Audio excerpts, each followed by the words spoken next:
हर हर महादेव। आज आप सुनेंगे रवि प्रदोष व्रत कथा।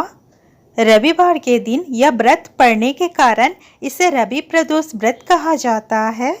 प्रदोष व्रत हर महीने के दोनों पक्षों की त्रयोदशी तिथि को रखा जाता है। एक समय सर्व प्राणियों के हितार्थे परम पावन भागीरथी के तट पर ऋषि समाज द्वारा विशाल गोष्ठी का आयोजन किया गया।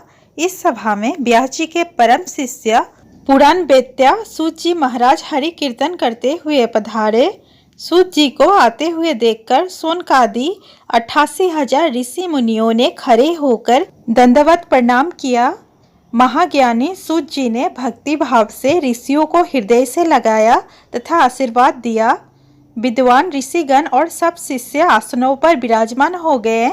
सोनकादि ऋषि ने पूछा, हे पूज्यवर महामते, कृपया यह बताने का कष्ट करें कि मंगलप्रद कष्ट निवारक यह व्रत सबसे पहले किसने किया और उससे क्या फल प्राप्त हुआ।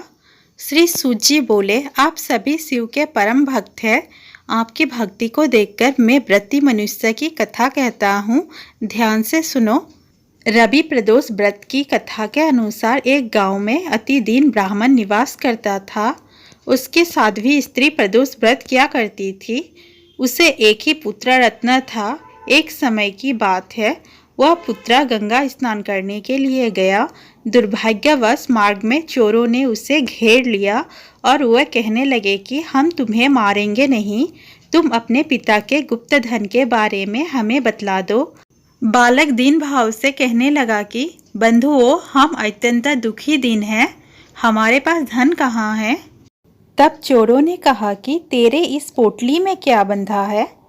बालक ने निसंकोच कहा कि मेरे माँ ने मेरे लिए रोटियां दी है। यह सुनकर चोरों ने अपने साथियों से कहा कि साथियों, यह बहुत ही दीन दुखी मनुष्य है, अतः हम किसी और को लूटेंगे। इतना कहकर चोरों ने उस बालक को जाने दिया। बालक वहाँ से चलते हुए एक नगर में पहुँचा।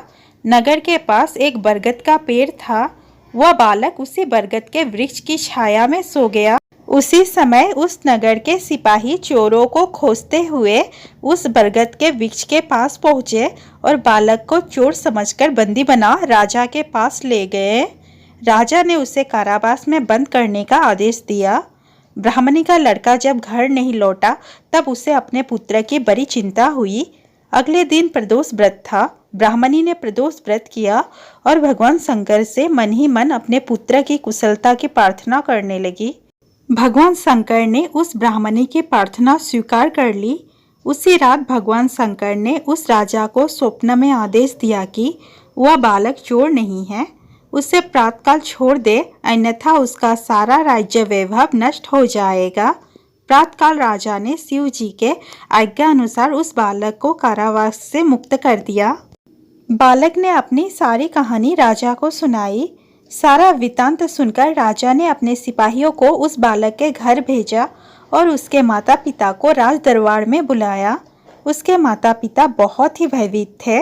राजा ने उन्हें भयभीत देखकर कहा कि आप भयभीत ना हो, आपका बालक निर्दोष है। राजा ने ब्राह्मण को 5 गांव दान में दिए, जिससे वे सुखपूर्वक अपना जीवन व्यतीत कर सके। भगवान शिव की कृपा से ब्राह्मण परिवार आनंद से रहने लगा।